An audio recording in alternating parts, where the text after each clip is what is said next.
I mean, yeah, you got that jacket, but I mean, I think that shit kind of go both ways. You know what I'm saying? I kind of agree with what 50 said about this shit. Like, what did a whole lot of people think this man was gonna do?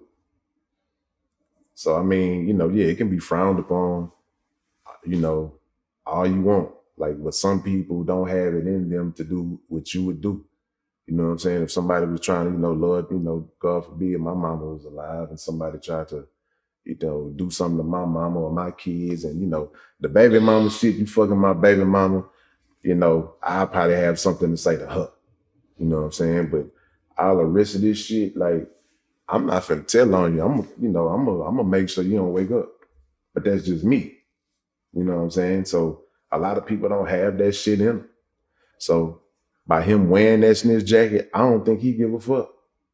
Because he online right now arguing over a #1 Billboard spot.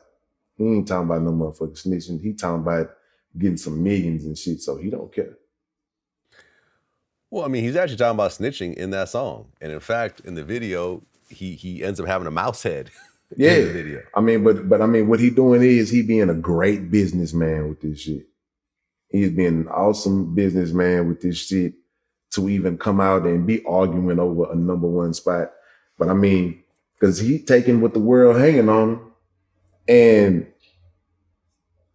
he know his fans gonna support him whether they think he a snitch or not. Like, and even the other people out here that don't support him, they can't shut up talking about it. So all we doing right now is helping to put more money in his motherfucking pockets.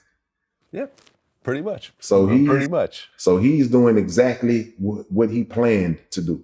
He's like, okay, they think I'm a snitch. I'm finna be the best goddamn. Like, he finna ride this shit till the wheels fall off. If he called you up and wanted a verse from you on a song. Now, I can't do no verse with him. I can't do no verse with him.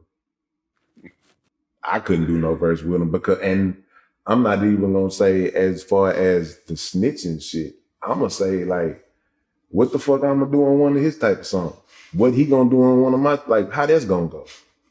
Like, cause I mean, I don't just be yelling and shit like that.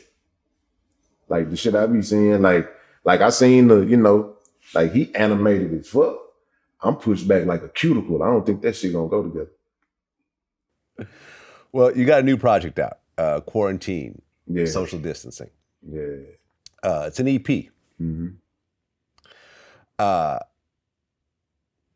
Slim Thug is on it. Mm-hmm. Who else is on it? Wicked Cricket, R.I.P. to him, and Lil Boosie is on it. Boosie, one of my favorite guests. Right. Is there a meaning behind that title outside of the obvious? Social distancing? Yeah. I mean, not really. Because I mean, I've been social distancing before this shit was a happening. And I just figured, I'm looking online, everybody doing verses or jumping online doing the freestyle shit. I'm like, man, fuck that. I'm gonna make me some money. I'm gonna make me some money and get me, put some shit up. Everybody waiting on my next release. So I'm like, while they waiting on the release, let me release something. To kind of, tide them over until June 27th. All right. What's on June 27th? That's Muhammad Ali when I'm gonna put out my next record, Muhammad Ali. Muhammad Ali. Yeah. That's a crazy name. It is. It is. Well, that's what it is. Zero. Glad we finally got to connect, man. A hell of a story. And, like the one thing that I've seen consistently throughout this story is that you start out with a certain set of principles and you stayed with those principles all the way through. You never deviated. You never try to go along with something that isn't in your character. You stayed true to yourself and you built up an organic fan base of people that really fuck with you. And, a lot of projects, a lot of dope music, and a lot of pain and suffering to go with it that you've been able to monetize. Because I was listening to this one song where you said, and I'm paraphrasing, like, I don't have to sell drugs anymore. Now I just sell myself. Right. Right, right. You know, and I think that's a dope way of looking at it, where, you know, you use all the negative experiences that you went through, and now you actually put it out in your music, and you sell that. Shit, I mean, that's what it's there for.